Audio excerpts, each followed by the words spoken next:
Kala ko patap. Kasan ko na. Paano naulog tayo doon? Kaya nga, no?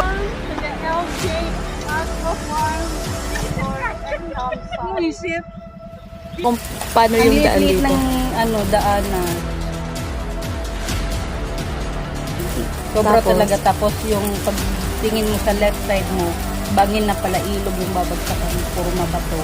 Grabe, no? Yun na. Nakakatakot. Kung ano na-experience. Yun din naman sa akin. Oo, hindi ako hinga. Mamatay naman ako.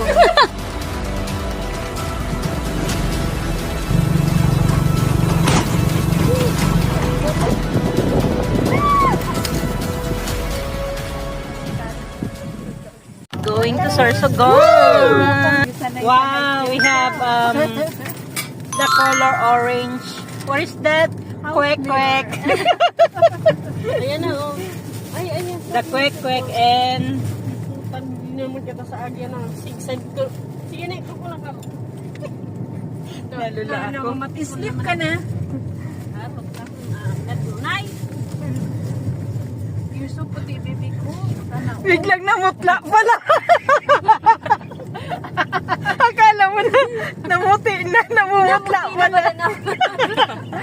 Naubusan pa na ng dugo. Ano kayo nangyayari sa lalamunan? Nahilo pala sa sigsag.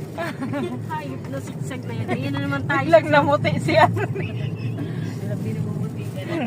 Kumusta? May dinidiscover kaming isang campsite dito sa Bakong Sorsogon. So, bago pa lang siya, kaya hindi pala pwede pasok ang sasakyan. Ang ginawa namin, nag-rent kami ng 2 habal-habal. Hindi rin namin alam na bangin pala yung dadaanan namin. Bukod sa bangin na nga, sobrang kitid pa ng daan. Sobrang takot na kami that time. Kung pwede lang hindi huminga, ginawa na namin. Pero syempre, baka doon pa kami mamatay. Bukod sa riprap, dadaan din kami sa makitid na tulay. Sobrang nakakatakot. Kasya lang yung isang single na motor. So ayun, buti na lang wala kaming kasalubong that time. Bakas din sa mukha ni Dindin ang takot.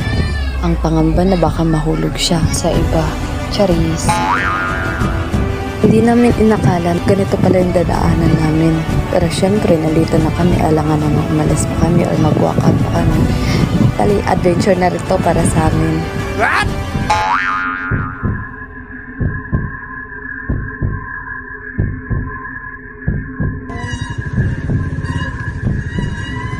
Ito yung part na muntikan